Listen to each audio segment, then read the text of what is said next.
Good morning. Buenos dias, buenos dias. Oh my God. This is Happy New Year, actually. Happy New Year. Happy New Year, Jess. This is Jess. Oh my God. I'm very excited for today. I feel like we're kindred spirits. I feel like your journey, it's almost like you were going through some stuff and I'm like, oh my God, had I known, I was like, I wish I would have known you and we would have like been able to like connect and help each other on our road. But now we're helping each other on the different part of our journey today. So before we dive into what we're going to talk about, I'd like to ask the existential question: who is Jess? Woo. I know. Who is Jess? Jess is someone who seems to be on caffeine all the time. And when I get nervous, you're like, oh my God, what is wrong with you? Because I'm like, but I love being me, and I have discovered the world of mental health and how beautiful it is, and I decided to share that with the world. And I have a podcast called Vida I Wish I Knew Then. I am the host. I do solo episodes sharing my own journey with mental health, self-development, grow empowerment, and I also bring in some amazing guests where I interview them. Yes, and we will have our information in the description right here on YouTube. So here it is. And you know, it's I met you through some different avenues, different circles, and I think the universe, you know, when you gravitate towards things that you really care about and you're pursuing, you meet people like Jess. Yes. And you mentioned you had this podcast, and I was like, wait, what? And then I just started to dive into it, and I'm like, that's when I was like, whoa, this mental health journey that you're on, this creating this podcast, and really just believing in yourself and taking a chance on yourself, betting on yourself. I'm like, whoa, we need to have her on here, because I think the thing that like stopped me and my tracks and really kind of was the obstacle to really unleashing what I'm doing today here with you is feeling really uncomfortable with my feelings, with my decisions, but staying in that muddy space of being uncomfortable and feeling stuck. And I feel like your journey, you may have gone through some stuff like that where it propelled you to where you are today. And so I always like to talk about the before, because you see us here today and we're doing well, right? I would say we're doing well. We're thriving. Pero there's things and steps that we took to get here, and I think that's where I really want to focus on today. So today the topic is being uncomfortable. So I like to kind of just pose the question for you: when you're feeling uncomfortable, what are you feeling like internally when those feelings come? Again, I just feel like I'm on caffeine. Like my whole stomach, like could feel my blood boiling. I feel something in my tummy. I don't want to call it butterflies. Sometimes I do have butterflies because, you know, I want to say something and I'm keeping myself, and my butterflies are like, I want to get out. Yeah, yes. Sometimes I'm shaky. Sometimes my voice cracks. It just depends on the type of uncomfortable situation. Yes, the type. Sometimes I find myself, I can't breathe. Yes. Where I'm like, wait, I'm supposed to breathe right now. I'm like, yes. Oh yeah, why am I holding my breath? It's almost like I'm holding my breath on purpose, because I'm just like resisting. I don't know. Well, okay, so I think there's different types of being uncomfortable, right? If a person or a situation is making you feel uncomfortable, that's a whole nother scenario, right? That of course, it probably your gut's telling you you are not in a safe situation. However, being here with Jackie, I was a little uncomfortable at the beginning, but I think it was more of excitement. Like, oh my God, I am going. You know, there's all these beautiful lights. It's a set. That was making me uncomfortable. There's been other times where people share their opinion and it doesn't sit well with me, and that makes me uncomfortable. So I think that I have put my uncomfortable hat on, and I have told myself, F this, say something. I don't care if your voice cracks. I don't care if you get a little bit emotional because, oh my God, I'm an emotional queen. I by the way, I love that about you. I know in one of your episodes you talk about how like you're really emotional and you like to cry. I love to cry too. I'm like, let's have a crying sesh. This is where things kind of like go into different areas, right? When we talk about such a broad topic, right? It's like this idea of being emotional and being afraid to be emotional, when being emotional is a pretty human thing. But Adi, like, how you're just like very unapologetically on your podcast, just saying like, it's liberating. I don't know if that's the word that comes to mind, but what helped you on this track to be like, yeah, this is who I am? A lot of it had to do with therapy. I had therapy, and I asked my therapist, why the hell do I cry when I'm angry? When I'm angry, when I am sad, when I'm mad, when I'm happy, when I'm watching Cinderella. And she says, it's a chemical balance that we have in our minds, and sometimes when your emotions are all over the place, a way to release that unbalance is releasing it out.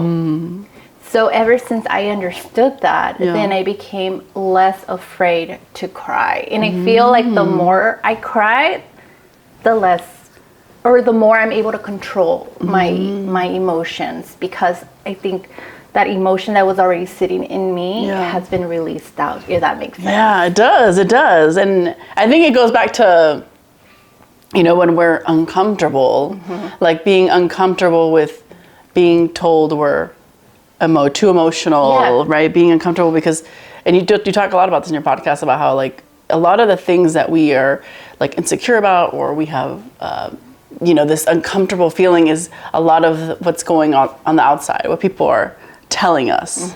So it's almost like, does uncomfortability, is there a way to welcome it and sort of like try to have a relationship with those uncomfortable feelings? I think the key here is to be true to yourself, right? If you're at the table or you're at a family gathering and you have your tías, your tíos that are telling you, y el novio, cuando te vas a casar, cuando vas a tener hijos, and if it's not sitting well with you, I know that we have, at least in my situation, I have been raised by a beautiful mother who taught me well and said, respect your elders, right? So I think that seed is planted in us where we could only speak to a certain level, even if they're disrespecting us. Yeah, that is a good point. There's like a cap and you're like, okay, I guess.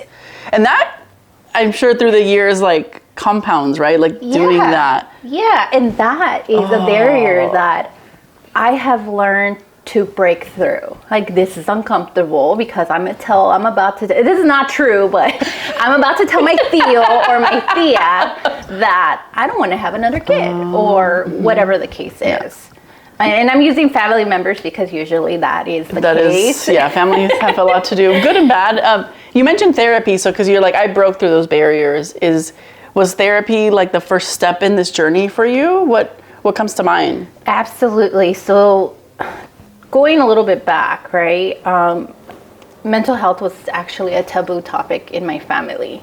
I think that I have 2 children, and through my 2 children, I had postpartum depression for both of them. I think that these were situations that could have been treated, but because I was afraid of what mental health was, one of the comments that I had mentioned also in my podcast is don't say anything if you're feeling a certain way because they're going to take your children away. I had that fear, like they're going to take my babies away. So I didn't say anything. It went untreated and it just got worse. But when I decided to do what was uncomfortable and call the mental health therapy line, it opened a whole world. Like, what the hell? Why were they keeping me away from this? It's kind of crazy, right? That there's the things that, resources and people to help you, like when it comes to your feelings and your brain, like there's such you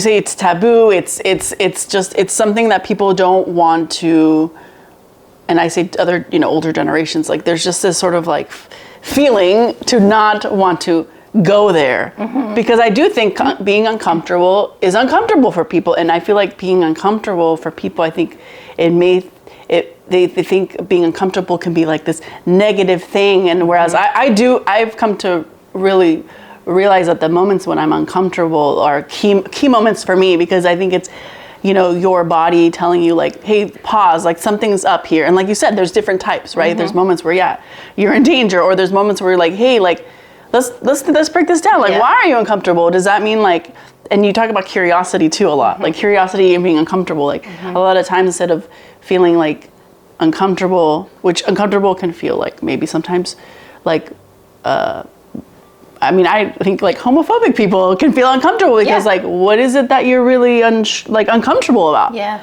Right? I think it can really unlock things. Can I share it? Please. Can I share a story between curiosidad and being uncomfortable? Yes. Yeah. So I was going through a very dark moment in my life, right? Yeah.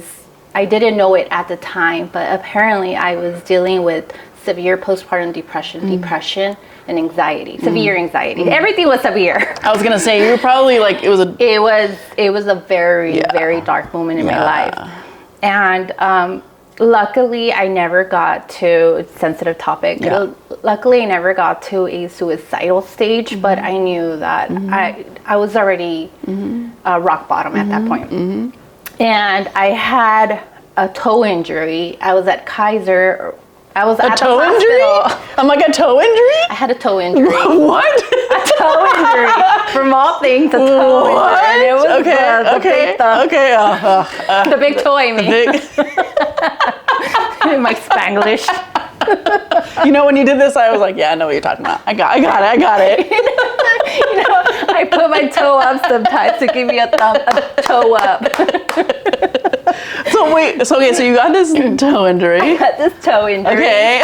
And I was limping in line at the clinic, and I was like, I am not feeling okay mentally. I need something. So I went up. It was my turn to do my whole card exchange policy, whatever. And I was like, I have to. I had that curiosity, like, I wonder if he can help me. And oh God, I don't even want to get emotional. No, I was gonna say, I'm so happy that you took that thought of like curiosity and you reached out, like, you know what I mean? Like, you should. Are you proud of yourself? Or even? I'm telling you, that curiosidad is what opened the whole door. Oh my God, girl. So I told the guy, I looked around as if I was doing something bad, right? I looked around and I was like, and then he's like, yes, your toe? And I was like, do you have anything for mental health? And he's like, hold on. And at that moment, I was like, oh my God, what is he gonna do? And he pulled out a sticky, wrote a number. He's like, call this number. They should be able to help you. And that, obviously I struggle with that because there is a story in my podcast where I was like, I'm not going to call this number. I threw it away. I was like, I'm not going to call it. And I started praying to God. I was like, God, please help me. If this is meant to me, for me, just help me. And I went by about my day. My little kid was into stickers at this time. And I was putting on my shoe, and as I was going down the stair, I kept hearing like this sticky sound. And I was like, what the heck? And I looked. It was a 1-800 number. No. Yeah. No way. I don't know about you, but I believe in things happen for a reason. I do. So I called the number, and that's where my journey began. Oh my gosh. Yeah.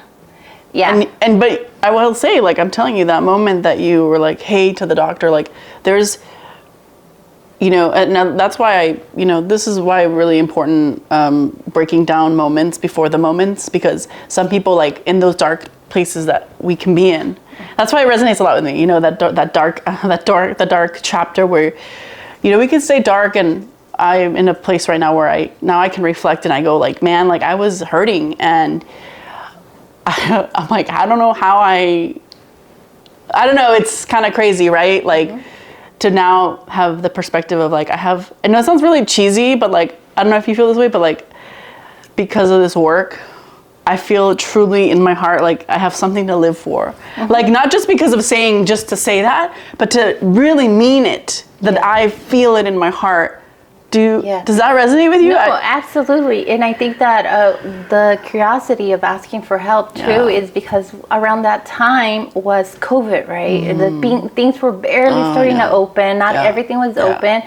And just me going through my social media and seeing couple reels here and there about people talking about their mental health, it made me feel like, oh, I'm not alone. Maybe there is something. That's why the curiosity was there. Although I will say that this whole journey, unfortunately, it was all me figuring it out because I didn't have someone like, why don't you call this number? Or, my therapist did this for me. Like I didn't have. Oh, that's really interesting. So you in your because in my friend group, I did have a couple people who did, to be honest, like they did support me in the sense of saying like, hey, maybe you should seek therapy. But for you, I had no one.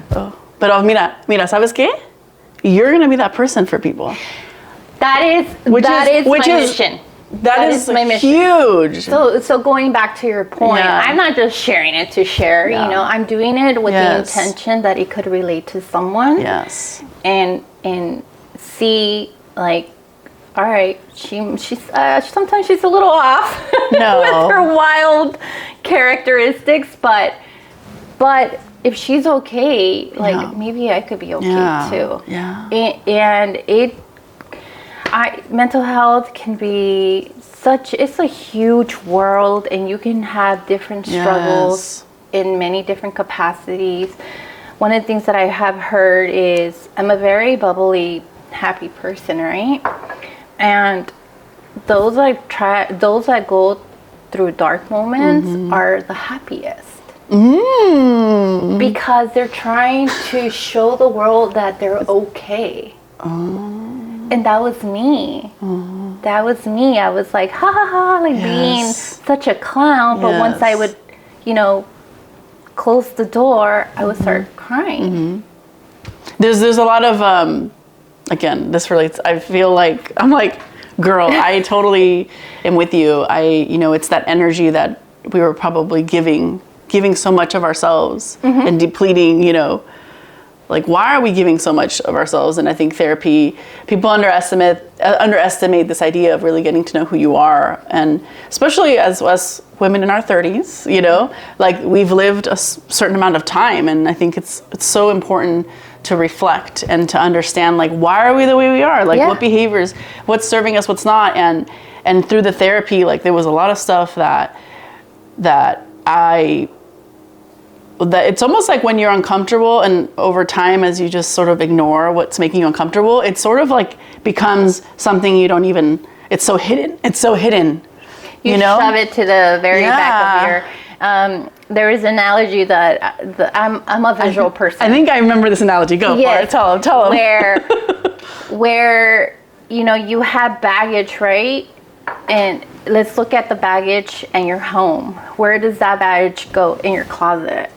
You get more baggage in your closet. Underneath your bed. Underneath the bed. You start feeling finding everything. places to just then like. It gets to a point that there's no more room in that closet. There's no more room under that bed.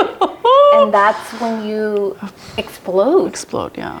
And there's been other times where, and I also talk about this about my podcast, there's like certain senses. That remind you? Smells, music, food, taste that make you feel ill.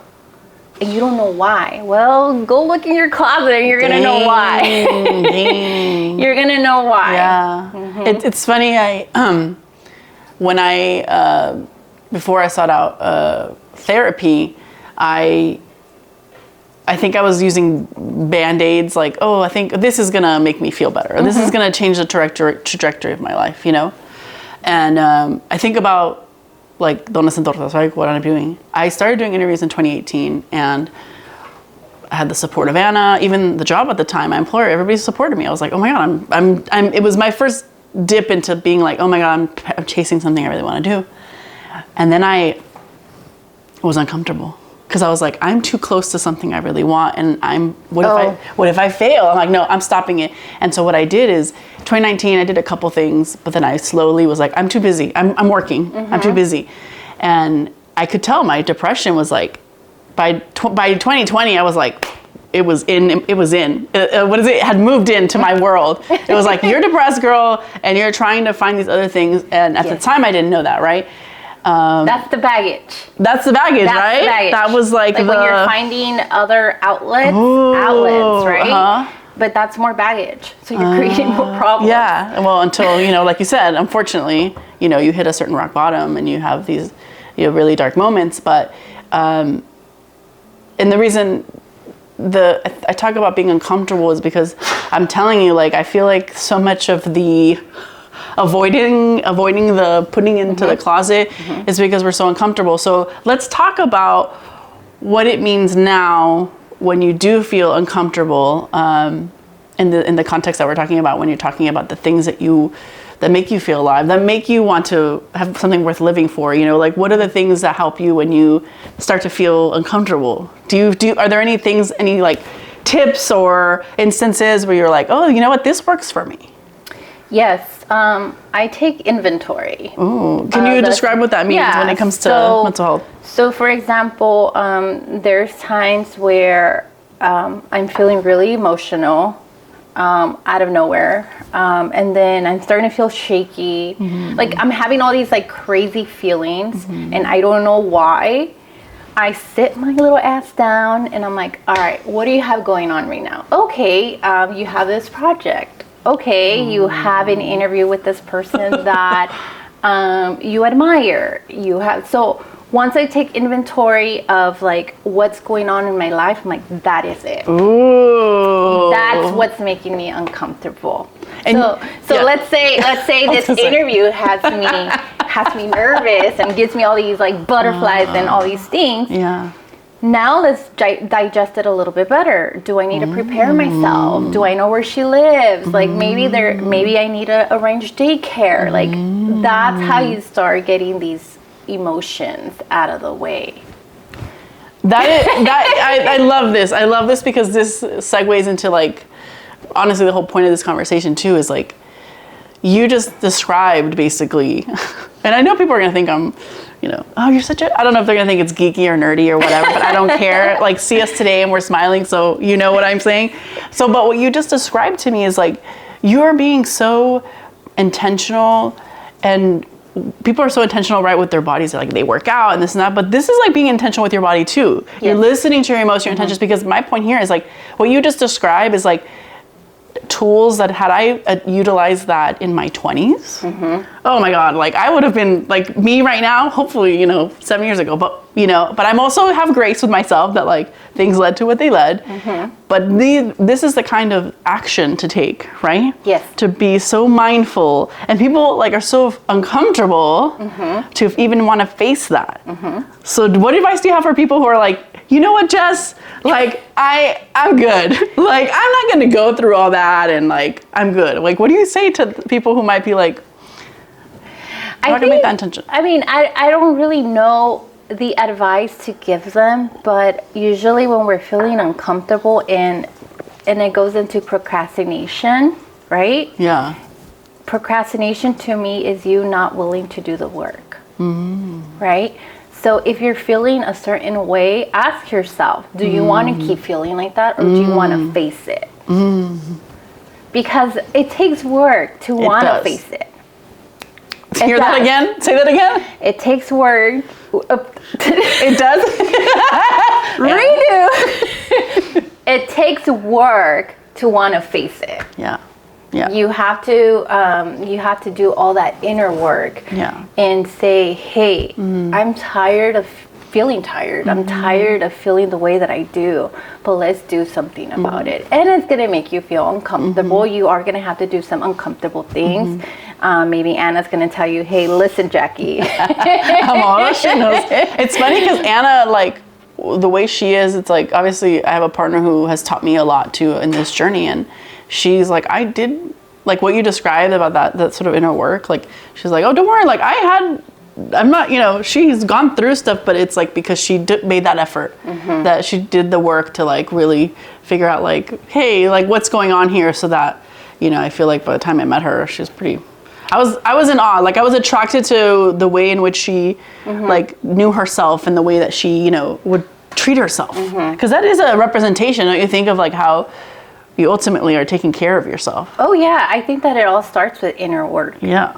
No matter if you want to lose weight, no matter if you want to buy a house, no matter if you want to change your career, it all starts from your inner work. Because yes, I can work out and have the most amazing body, but I'm never going to feel perfect. I'm going to, okay, now that I have these abs, now let me take it to the booty, because you're not satisfied with yourself in the inside.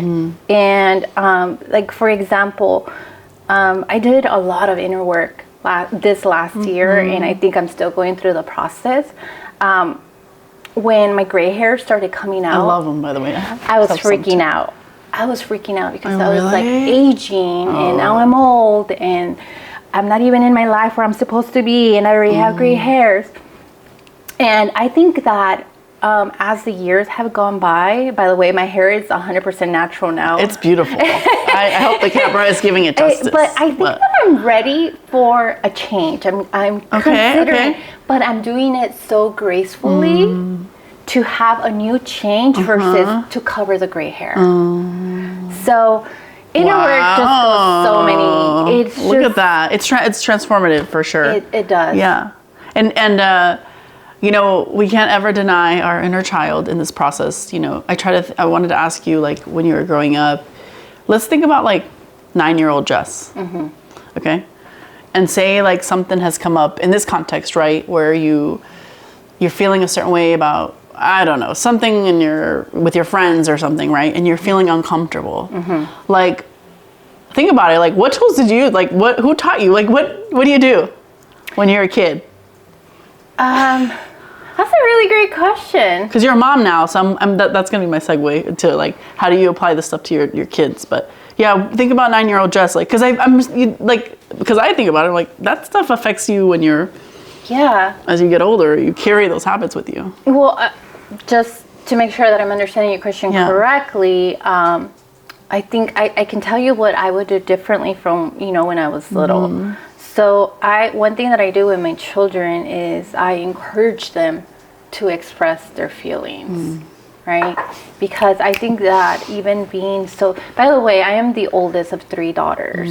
So my childhood was completely different than other children's childhood. I was already a mom by like 9 because I was helping my mom. Right. But yeah, one of the things I encourage my children all the time is to voice their feelings, to the point where, Mom, I tried that broccoli and I don't like it. I'm not going to push them to keep trying it if they don't want to. So I think that if you give them that chance as a child to voice what they're feeling, they're going to growing up, they're going to avoid a lot of uncomfortable situations because they're not going to be afraid to use their voice. You feel that? I'm feeling that. I'm like, I feel that. That's, and it's so nice to hear that kind of stuff because, we didn't grow up with that sort of openness, and not because, there's... I think a lot of it had to do with our parents avoiding conflict. Yeah. Luckily, I don't want to say luckily. My mother is a U.S. citizen, and I was born here. So we didn't have like that fear of immigration, but that fear of speaking up was still there. Like sometimes I understand where the immigration background comes in of being afraid, but we were not undocumented. So I'm like, why? Like, what is it coming from? As an adult, like why are they? Why is the stigma of like speaking up such a thing? Like I'm talking about that is okay. Yeah, go on. Yeah, that's. I think it's because to be honest, like I see it in my family, my little nieces and nephews. I'm like, one of them is very like assertive. I'm like, okay, and I'm like, okay, I'm not used to that because we didn't grow up that way, right? And I'm just like, okay, I'm like, I see you, like, and so I'm like, okay, like I think it's about. Because I think in the past, one would try to, growing up, right, when you were to speak up, your parents would be like, it's almost like uncomfortable to if you say something and then they get back at you instead of like like what you're saying about really just like allowing them. And I use the word allow. I love this word, by the way. It's one of my favorite words when it comes to mental health. Is allowing yourself to be yourself, allowing yourself to feel these feelings, allowing yourself to speak up. How do you feel about that? I know now. No, I'm, like, I think it's something else, but again that went back to like my children, allowing them to express their feelings. Let me share a little example with my my middle sister. She's already grown, but she's still this person that she was when she was little, and I wish I could have been like her when growing up with those balls. She was probably like 6, 7 years old, and one of our neighbors had a little daughter around her same age, and she's like, Janina, préstale el juguete. And she's like, no. And then she's like, Janina, préstale el juguete. She's like, mira, tú dices, préstale el juguete porque es tuyo y tú lo vas a tener siempre. Pero cuando estoy en tu casa, me dices, no, mija, el juguete es de ella. So no se lo voy a prestar. And I was like, wow. I was like 10. I'm like hiding behind the door. You're like, what? Because my little sister was getting crazy with this adult. And she had a point. I was like, that's critical thinking right there. Yeah, that's like straight up critical she's thinking. not telling the lady, for those that don't understand Spanish, is the mom's getting mad. I mean, my little sister's telling the lady. How old is your sister, by the way, at that time? She was like 7 years old. Love it. She was telling her, you're getting mad because you don't want me to let her borrow this toy. But because you're saying it's mine and I'm going to have it forever. But then when I go to your house, you don't let me play with her toys because they're hers. Oh. So she's like, that's not adding up here. Dang. And that stayed with her? No, I'm saying it stayed with me. With you. How I'm admiring how that little she was able to speak up for something that if it were me and they would take that toy away from me, I would probably just stay quiet and say, okay. Me too. I'd be like, all right, well. Well, is your sister, then I'm curious now. I'm like, is your sister still that same, you're saying she's still the same person? She's very vocal. What do you think what helped her? Like, a lot of it is personality. Some people have Yes, it's her personality. Also, I think that the difference between my sister and I is that I was the oldest, and you know that a lot of times parents are stricter. Just a little bit. With the old. And, once it comes to the second, third child, they're like, So, I was a baby. So when my sister started speaking up, the difference is that my sister wasn't scared. I was scared. What would my mom tell me? What will I get in trouble for this? I'm an overthinker. And my sister's like, I don't care what anybody tells me. And she's still like that. And here's the thing, the fact that it stays with you, like, I think, like, that is the power of, like, when you see other people, like, when you see other people do things that you aspire to be or to do, it does leave a mark on you. It does, period. And so the more that you can embody who you want to be, you'll do the same for people, who see you, which leads me to some questions about your, like, the journey from, therapy to then unleashing this amazing podcast. Was it uncomfortable along the way? And did you take that uncomfortability to, like, help you grow? Because I'm sure, because it's a journey. It's a journey. It's a process. Like, very clear, like, therapy is just a part of the whole ecosystem of doing the work and healing. But there's a lot of uncomfortable moments for me, I know, along the way. What helped you through those moments to get to now? Yeah. So you can use capital letters on uncomfortable for all of this. Because it's a comfortable party right here. Launching the podcast, before launching the podcast, I was uncomfortable thinking about, like, oh my God, is this going to relate to people? Are people going to judge me? Are people going to, like, I was thinking about what the outside world was going to think. Then I got to, me being proud and showing my mom my first episode before it launched, right? And then my mom being, oh my God. Yeah, so that made, like, you sure about that? Yeah, so that made my mom uncomfortable. Oh, and that probably made you uncomfortable. That made me uncomfortable. No, shoot. Yeah, so then I delayed that process. No way. Okay, let's take that example right now. Now, as you see it now, hindsight. Yeah. Okay?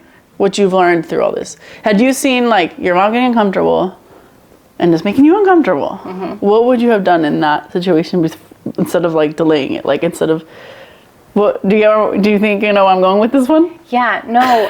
Because that's a prime example of what we do when we're uncomfortable. Yeah. We doubt ourselves, or Yeah. we. So what comes to mind? I mean, I'm sure your mom had well intentions, because a lot of times it is. It's never like it's a bad thing, but I feel like your parents. Have you heard of the Maslow hierarchy? I feel like I've heard of it, but can you share with everyone, so please? The Maslow hierarchy is a pyramid, right? That kind of tells you like your stages in life. So the bottom of the hierarchy is like you need food and shelter in order for you to feel okay. And then after that, it goes to like, all right, you have a shelter, but now you got to work on yourself. Then it keeps going until you hit the highest where you feel the best of the best, right? Usually for most part, if you're feeling good about yourself, usually you're at the one before the little top, right? So our parents are either immigrants or had, usually the kids have they're a level above the parents. So when you go to your parents, they don't have the experience that you have in that area, they're going to be a level lower than you. And it's natural for them to have that fear because they wouldn't do the podcast, right? So they're putting on that fear to you with good intentions. Yes, they're of course. trying to protect you. Yes. But from a different, place that you're not, it's... Yeah, so that's the way that I looked at it, again, writing down, why do I feel this way? And what can I do to overcome that? And I'm glad that I took the time to delay it a little bit because I did that work, right? That would have been different if I wouldn't just like procrastinated because I feared my mom. Oh, okay. And now my mom is in love with my podcast. She gives me her little likes, and when she figures out how to poke the little heart, she's there. She's there. You gotta help her share it now. She's gotta share. But that just goes back to the inner work. Like there's gonna be a lot of people that either doubt you or don't understand you. I was gonna say yes. And imagine if I would have listened to my mama. I love my mama. Well, that's what I'm talking about. Like, that's why I love these stories that you're sharing, because it's like, we've all been in situations where being uncomfortable has led us to stopping, pivoting, not for the reasons that we truly want, right? And so I guess I want to inspire people to be like, it's okay to be uncomfortable, but this is a great tool that you're teaching, because at the end of the day, like I come to realize, is that my phone? Shame on me. I've done that twice now. Who's your phone? Who is it? Is it my mom? I knew it. It was my mommy. My mom always calls. It's good. It's a good thing. Lost my train of thought. Oh yeah, that being uncomfortable is okay. Oh, because what I've come to realize, there we go, is that I wholeheartedly believe that you cannot compromise your truth. You cannot compromise what truly inherently is important to you, what brings you joy, what makes you come alive. Like, these are things that you cannot compromise on, and they will rear their head in some way or another.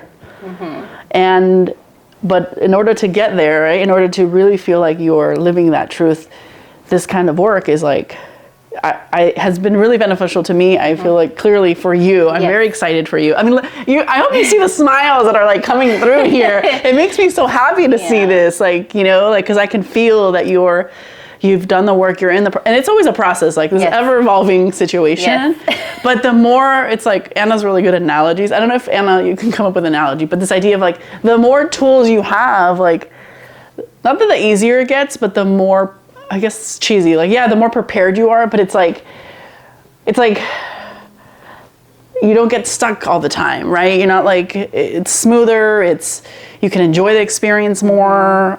I don't know. When you start doing the work, you start, let's come up with an analogy right now. Oh, and let's see what Anna thinks about this analogy. I'm making it up right now. Okay? Let's hear it. We have a toolbox that is empty. Okay. As you do the work, you earn a tool, right? As you're doing the work, you're getting a tool. But when you're falling apart, you have more than one tool to work with to fix that problem. I don't know. I like that because you're not starting from scratch. You're like, Exactly. oh. Whereas if you don't do the work, you're stuck. You're really. Because like you said, I still struggle. We're an onion. We're constantly feeling these issues, these dramas, right?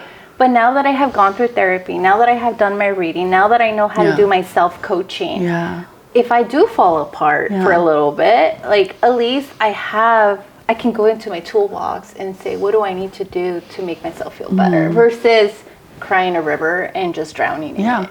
I approve this analogy. Anna? Do you approve? Are we still in the shop, by the way? Yeah, we're good? Okay, I always get scared. Wait, so do you approve this analogy? Yeah, I like this idea. It's like, you're learning, you have a toolbox already. Think of that. Everyone already has a toolbox, and you're learning to use every tool. And then later on, when something happens, you're like, oh my God, I remember I learned how to use a hammer. That's perfect. Yeah. Let's write a book. Right? Let's write a book. Yeah, great. Yeah. Love it. It's beautiful. And so I do want to talk a little bit about, like, it's the start of the year, and we got a little sick right before the New Year's, and I was like, last year was like, really proud of the work we did last year. We were, gung-ho with higher AS, and we're like, and powering through. And there were moments where I was like, nope, I know myself. If I don't do it, I'm never going to do it, like certain, along the way. And so the new year came, and I'm like, holy moly, I'm nervous. Like, I am scared. I'm like, am I going to be able to do what I did and this and that? And I sat down with my goals. I waited, I gave myself grace. I usually do them before, and we were sick and stuff. So I was like, it's fine. I'll do them on January 1st. I will do them. And what I came to realize in my goals was, for the first time in a couple years now, because I like do goal setting, and sometimes they're really specific. But this year what I did was, they're very broad. Okay. And so I'm curious what you think what your interpretation of that, because now this year, instead of being like, I have to do this and that, because I feel like I accomplished some of that stuff in the last couple of years, is that this year I'm like, it's like big pillars. It's like love, health, connecting, living. Like, those are my pillars, and everything else in my life will filter through because I'm leading Jackie as an individual through those pillars that I've come to realize really bring light to me, and they're not fixated on like more specific tangible things, because those things for me personally can be temporary, fleeting, blah blah blah. So what is your interpretation of that? And do you want to share what your goals are? Sure. I think that the reason why you were probably a little bit more detailed before, I think there's two things to it. Tell me. I think the first one is, as you were writing your goals and details, I think you had had more of an understanding, and you were probably already in the progress of those goals. So that's why you were able to break it down more for yourself. Okay. And I think that the reason why your goals are a little bit more broad now is because now they have become aspirations. You're looking at bigger goals. So now what I would recommend you to do is maybe create a roadmap for yourself. Like, you're not going to be able to accomplish those broad goals that you have right now, but what can you do to get there? So I talked about this. I said it on my podcast, and I put it out in the air because, like, I'm gonna make this shit reality. We manifest here, okay? We manifest here. Let's manifest with you. I am gonna be on TED Talks one day. You will. I would like to this year, actually. I was actually thinking 2024. TED Talk. You will. But here's the thing. That's a broad goal for me. Okay. I want to be on TED Talks. What is it going to take for me to get there?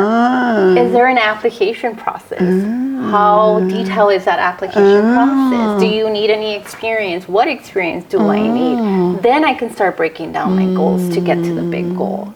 Like, if, let's just say there's an application process that takes about 2 months, then I can break it down from this time to this time. Let's work on your application. Yeah.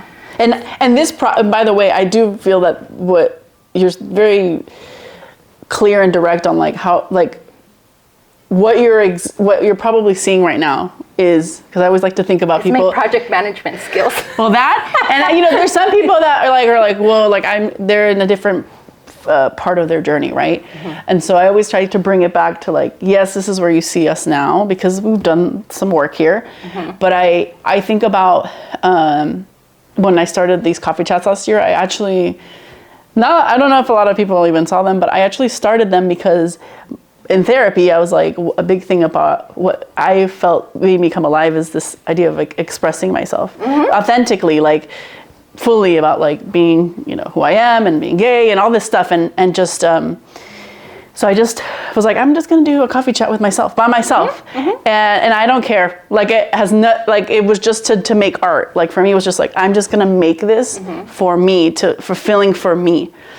And that's how I started. So what I'm trying to say is like, and look at me here, like, people say yes, like Jess, to come here. Like this means a lot to me, you know? Like I never thought that it could get here, and it was because I took a simple step that was in line with my truth. And so you don't have to do anything, and you don't even have to do something like this, right? But like I feel like you need to take steps towards your truth, and those can be simple steps too. Like, and then before you know it, you will be on a path that will be you'll be very clear about what kind of TED Talks, you know, these goals that you want that are, I think everything's tangible. I do believe that. Yeah. No, it's Screw absolutely it. Like, true. we're doing it. I think that every time that I have been curious about something and I go into these little rabbit holes, right? And then when I actually reach that curiosity that I had, I was like, oh my God, I never thought that this was going to be actually possible. And for me, I knew as a child, I used to get in trouble all the time. Oh, I can't even believe that. I don't even believe that. I used to get on top of first of all, our house was a little low. Okay. So I used to get on top of the roof. What? And I would pretend like I'm talking. No. And then as an adult, I would shower, and my husband he would ask me, who? Were you talking to someone in the restroom? I was like, oh, I was talking to myself in the shower. I'm telling you, you're like my kindred twin. Like, I don't know what the hell's going on right now. I freaking love it. Yeah, and then I would start writing, and I'll start talking to myself. But I'll start talking in a way like, yeah, so if I were to be in this situation, like, you know. I love it. And slowly, it has got me to my podcast.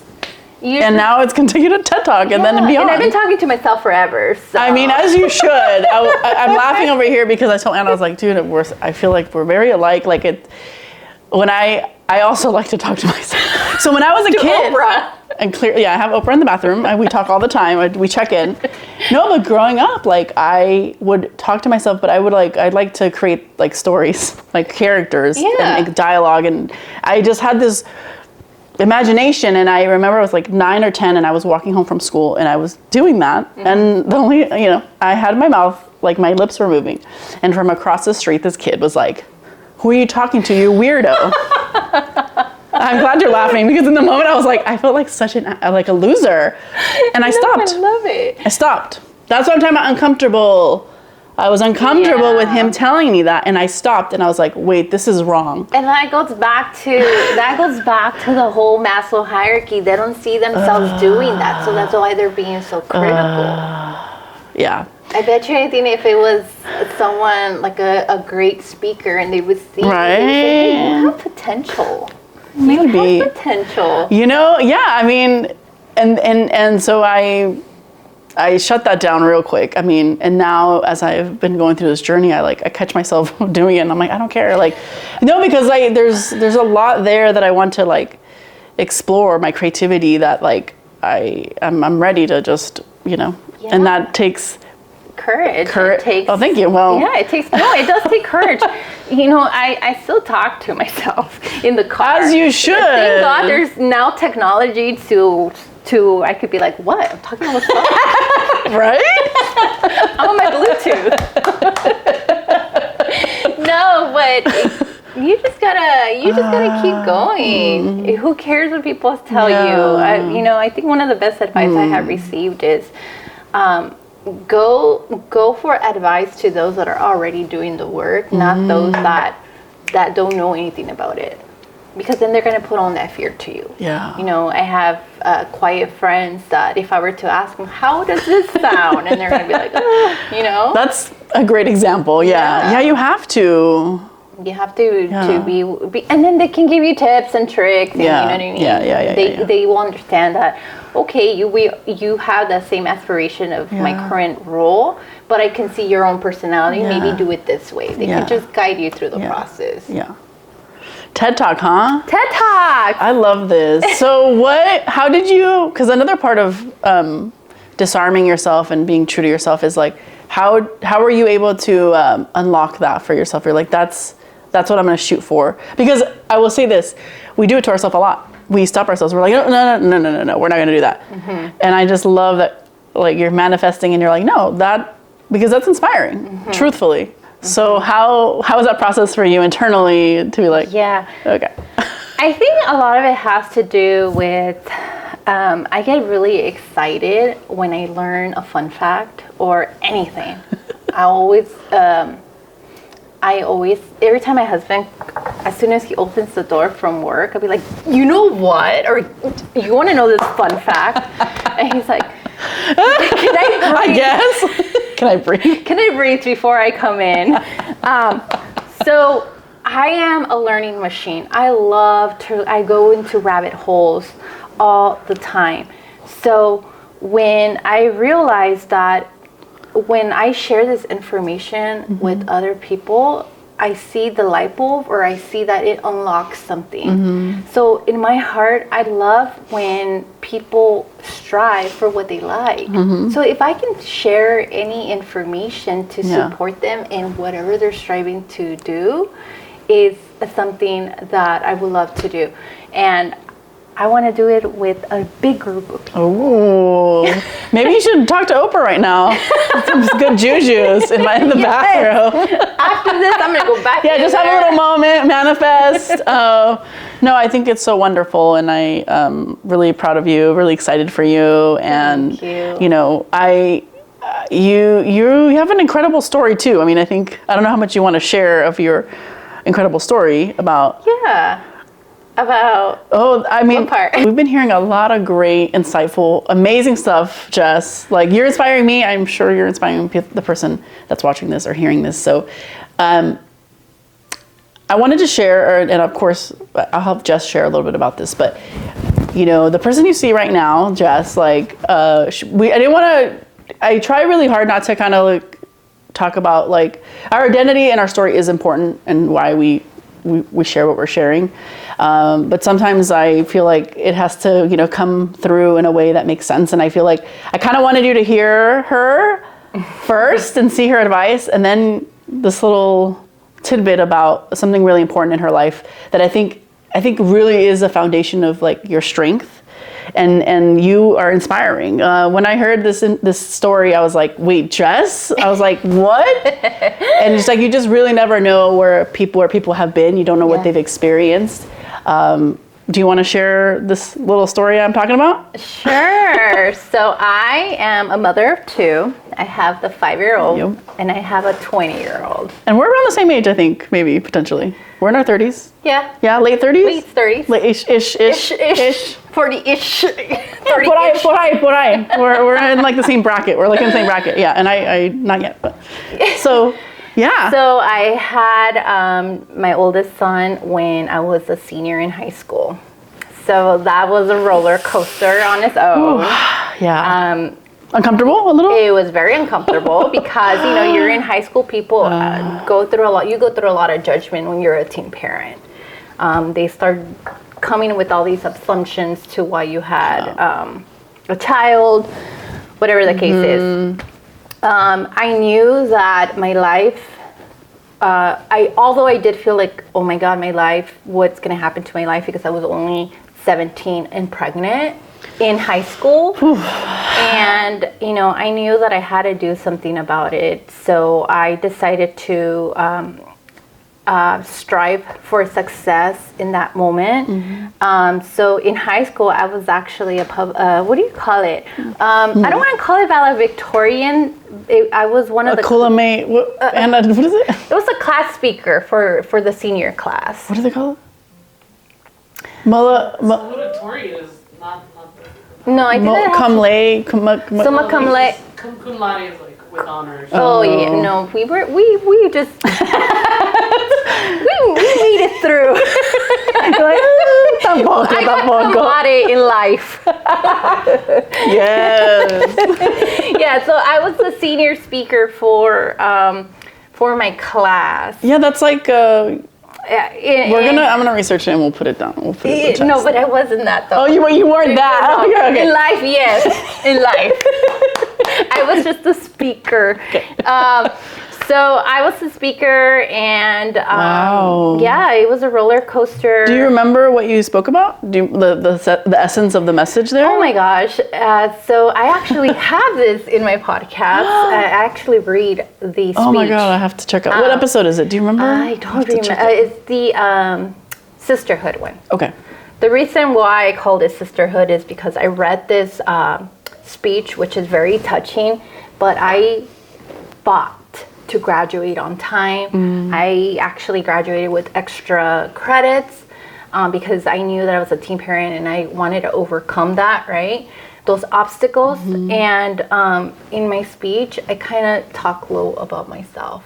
And reading it as an adult back, now, yeah. it gets me so angry. What comes to mind? A Because it sentence says, like because the speech says something about like, I did enough to get through. I did not do enough. I worked so hard. you downplayed what you did. I downplayed it because I did graduate from a continuation school, so I wanted to fit the stereotype, I guess. Yeah.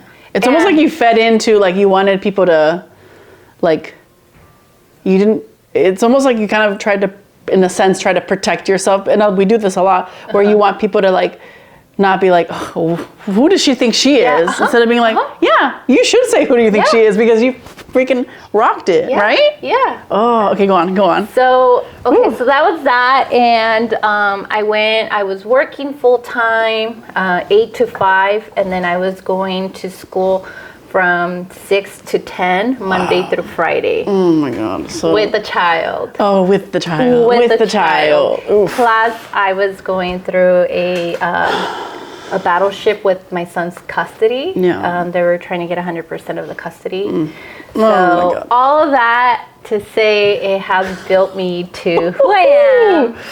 Decided that I didn't want high school, obviously, to be where I stopped. I got my bachelor's degree. Struggle there. Nothing was easy. First of all, let me take it a little bit back. I didn't even know the difference between an associate's and a bachelor's. No? The curiosity was there about me wanting to go to college. Oh. But I didn't know what was the difference. So I ended up going to college. I struggled with childcare. Was missing a lot of class. The class instructor was very kind and allowed me to hide my child under the desk while I was taking my classes. Wow. And then I didn't stop there. I went for my master's degree and I did it online. I'm just like, wow. With no computer or internet. Wow. And yeah, I feel like all of that were a lot of struggles, but it wasn't impossible. And it wasn't impossible because when there is a way, there's a will, right? Oof. If you really want something, you're going to put in the work to make it happen. Oof. Yeah, because I'm like, every corner that you turn there in that story of those years in your life, it's like obstacle, and you're like, Yes. and I'm assuming in those moments you were uncomfortable. Uncomfortable, crying, tired, stressed. What helped you like push through that, or like just not letting that hold you back, I guess? Just knowing that the end result was going to be worth it. And it has been. It has been very well worth it. Wow. That's, like, thank you for sharing that. I think it's like, yeah, so if you're like, you're going through something, like, I hope that this story shows you that, like, you can. Just know that my 20-year-old is still alive. And he's doing very well, I hear. Doing very well. Yeah. He takes me out to lunch. Okay. Recently moved out of the house. My heart's cracking a little bit. But yeah, it's been amazing, and all I want to say is again, when there's a way, there's a will. If you have a desire, go look for the answers, ask for help, whether it's spiritually, individually, career-wise, aspiration-wise. Yeah. Be curious, ask questions, Yes. and if you're asking that question to that person, they might not be the answer, but maybe they can guide you to the right person. You have to. Don't, like, this is so cool. You're such a wonderful human. I'm so happy that there's people like her that are gonna be like inspiring people and sharing that, like, yeah, like we're all gonna, you know, it might be uncomfortable, this journey of healing and understanding who you are, but in the end, it is so worth it. It is so worth it. And then you meet people, you're drawn to people who, you know, you don't feel alone and you feel like you can support each other. And so I feel like people who are already doing the thing are looking for people, right? Perfect example with you and I, right? Although I feel like you and I had already bumped into each other before. Yes. But it like, was, yeah. But, what do you think? You know, saying, oh, I have a podcast. It's like, oh my God, I have a podcast too. Yeah. And this is how you end up finding those people. But you need to do the work to be able to start putting yourself in these places. Yes. I'm huge on networking. Yes. It's kind of nice to be going to these places so much that now they know you by your name. Yes. I'm like, Jess. Hi, I already did the work. People know me. It is fun. And you have to embrace that. You should be proud of like what you're, and that, by the way, I love that about you too, by the way. I love how you own it. You own you own your accomplishments and you let yourself enjoy them. Like, I love that because I feel like we're told like downplayed or this and that, but I'm like, you should be proud of what you're doing and what you accomplished, right? At work, let me share something real quick. At work, I work with a lot of partners, and I offer certain educational resources, right? And they're like, yeah, I love what you do. I've never heard of this before. And I was like, I'm kind of a gem. And it felt so good. I turned red because I did get a little shy after bragging, but it came. That is true. I love that you see. But that I think it's beautiful that you see yourself that way. Yeah. How can we not? We have to see ourselves as that. We have to be good to ourselves, man. Like we have to. Like we had another interview with somebody was like, I think Vanessa. I'm sorry if I'm saying it wrong. She's so funny. She's Vanessa from Our Vibes, and she's like, I'm a treat, or she's like, I'm a treat, or I'm a gift. Is what she said about herself. And I'm just like, yeah, I like that. So gem, gift, whatever you want to call yourself, like, I think that is when you're ready, when you can see someone like Jess and you say that and you can appreciate that, you're on the right track because you have to admire people who love themselves and who appreciate who they are. Like that should happen. Like, you know what I'm saying? Like we don't want the opposite. And I feel like a lot of times the narrative is like, oh, what's her deal, you know? But it's like, no, like she loves herself. Do you know what that feels like? Yeah. It's like having a little bowl of glitter, right? You don't want to just like sprinkle here and there. No. Never too much. I hate when people are like, oh, too much. You're never too much. Like you have to embrace who you are. Never too much. Glitter all around. Thank you for sprinkling the glitter today with us too today. You are a gem. You're a gem. This has been wonderful. Like so happy for you. So excited for you. Wonderful smile here. Her hair, her gray hair. I'm like, oh, I'm gonna have to explore that because I don't know where I'm at with all that. But ultimately, it's about really that inner work. Yeah, the inner work. So that when you are uncomfortable, it's okay. It's all right, everybody. That means that you're getting out of your comfort zone. Yeah. So that's good. I love that. Well, I want to end real quick. I didn't even tell her this, but today marks 6 years. My grandma passed away 6 years ago. Aww. So January 12th, 2018. So today this episode is dedicated to her because I'm going to try not to get emotional myself. It's okay. Because it's okay. Because you know what? This is actually perfect because being uncomfortable, it's okay. A lot of people are like, oh, I've noticed this too, where other people have said like, I like to watch clearly I like to watch interviews and stuff, but there's these actors, they do like the round table and some of the actors were like, I'm going to get emotional right now. And I'm like, I was like, let's let's change that. Let's not say we're gonna get emotional. Let's just be. Let's not call it out. So you know what? I'm gonna retract what I just said about it. I love my mother. I love my grandmother deeply, and because of that love, I feel emotional. And I think it's a beautiful thing. Being emotional reflects how deeply you can connect with people, even after they're gone. I feel my grandmother all the time. She visits me in my dreams all the time. And I am blessed. So this episode is for you, Abuelita Chelo. Thank you, Jess, for coming here today and letting me be me. Love you, Abuelita Yes, Abuelita Chelo. Thanks, girl. Thank you. Cheers. Cheers. Happy New Year. Get shit done. Let's get shit done. Let's do it. You know what? We should bring you at the end of the year and see how you did. Oh, yeah. You should come back. You're coming back. December. She's coming back, everybody. I'm coming back. She's coming back. She's going to update us on her goals and all this stuff going on. Yeah? Yes. Sounds Deal. Deal. And we'll bring you the chocolate ones this time. I'll get up at 5 o'clock. Good. 5 o'clock in the morning, dude. We're getting this shit. Whoever stole those donuts at 6:30 in the morning, the chocolate French donuts, I hope you enjoyed them. Didn't see that coming, huh? Stop, Jackie. Goodbye.